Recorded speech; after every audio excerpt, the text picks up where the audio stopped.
Hello again. Um, I wanted to do a video this week with a little bit of a complaint slash rant and a little bit of a clarification on something I've said before on Twitter. So I mean, it's just on Twitter, and I'm attempting to have the disc running in the background of Spookies. So there's a bit of Spookies music. Because I realise that it would be nice to have a bit of music, but I'm always worried about YouTube saying this is copyright, you can't have this, what are you doing, you're going to get taken to court. I don't know how it works. I don't know if you're allowed samples for say 20 to 30 seconds, or if I came on and did a silly dance, if that would be allowed. So forgive me, this is on par with everything else we do with the podcast, in that it's not really highly polished, it's not planned out to any great degree, it's off the top of our heads, and it is what it is. Anyway, last night and this morning I watched In Search of Darkness 2, which is the second 4.5 hour documentary about 80s horror, and it was marginally better than the first feature, which is also 4.5 hours about 80s horror. But it just made me like so angry. They've done, I think, a couple of crowdfunding campaigns for these features, and considering what they really don't cover, it feels like a waste. As in, we could have all pooled our money or used our money separately to check things out that were a little bit less well known, or somebody looking to make something with a bit more passion and a bit more willingness to dig deeper could have done something much better. I think if you watch it and you're enjoying the nostalgia and the familiarity of the horror movie clips, I mean, there's nothing wrong with that. It's just they've now had 9 hours, I think, to cover stuff, and have decided to miss so much. And I know you're going to say, well, there is still only so much time and you have to cover this, that and the other. They spent part of the second feature discussing Terror in the Isles, which is a horror movie clip based documentary from the 80s. That's both meta and really, really wasteful for screen time.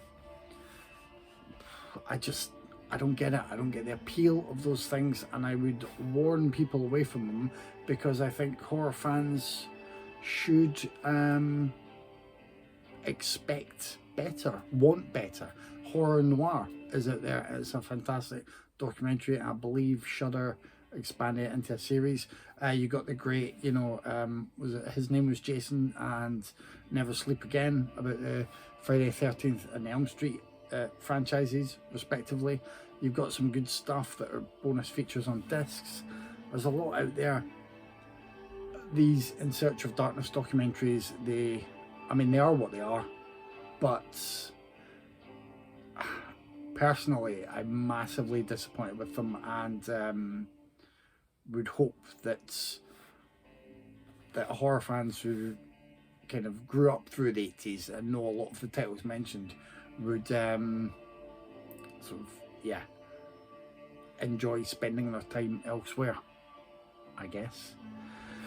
Which leads me on to my second point, in a way, because as I say, we're not experts. Tyler is an expert on the career of Rob Zombie and the films of Harmony Korine and Larry Clark. Dave is an expert on whatever he needs to back up his many complaints. I am generally aiming for quantity over quality, so that's our approach. And when we do the podcast, we don't do it from an area of expertise.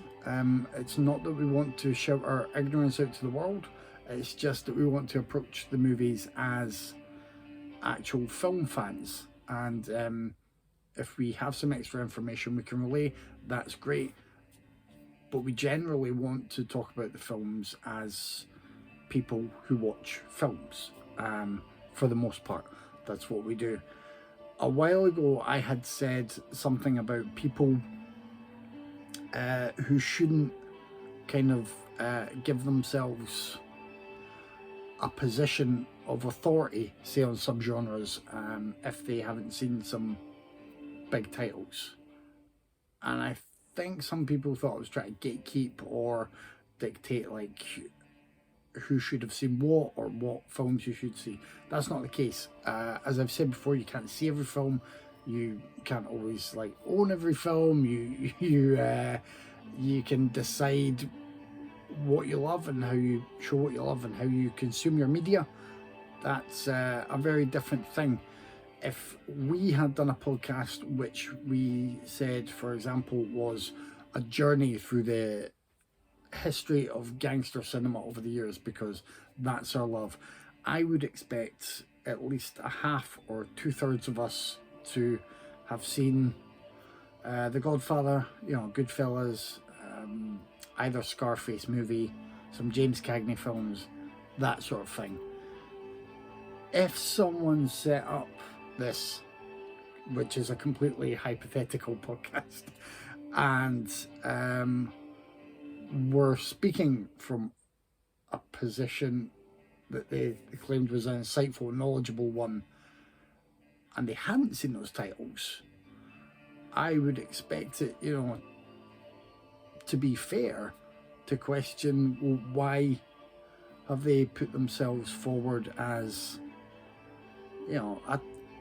a sort of authority on those subjects, or the person that you should be listening to on those subjects. That just wouldn't be right. And it happens more often than you think. As I say, it's difficult to mention that because you certainly don't want to say to people, oh my God, you haven't seen that. How have you not seen that? There are only so many hours in the day, and there are, lockdown aside, and there are probably more movies being made each year than we can keep up with. And that's not including the backlog of great stuff, obviously, that we spend our lives working through. Nobody can see everything, and that includes some of the big titles that you assume everyone has seen, whether it's Halloween, The Thing, Psycho, Night of the Living Dead, Planet of the Apes, Alien, all these big movies that you kind of assume everyone has seen. That's not always the case, and that's fine. It's people who then have positioned themselves in a way that makes you think, well, they've ticked off this list, and you realise they haven't. Or, one or two, you're like, oh, well, there are only so many hours in the day, and then it gets to 3 or 4, and then it gets to 5, 6, 7, 8, and then you're just like, they're a fan, but we're all fans. Hopefully, if you listen to the podcast, you're a fan of quite a lot of different genres of movie, but particularly when it comes to horror, we're all fans.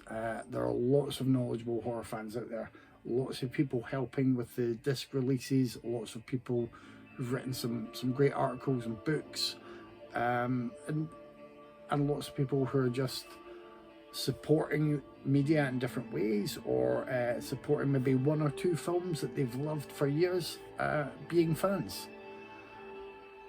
Being a fan doesn't necessarily equate to you having an informed opinion on those titles.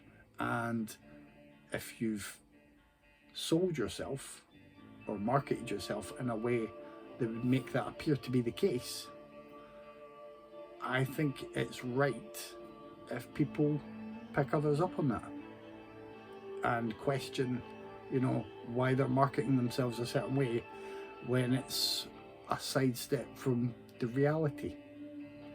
I'm not sure if any of this video has made that seem better, as I've clarified, but I would definitely never want to be a gatekeeper, and I think I made it clear in the last video that you enjoy your media however you wish and to what extent you wish, whether it's your one favourite film you would watch every day for a year, or it's a wide variety of movies that you're trying to get through.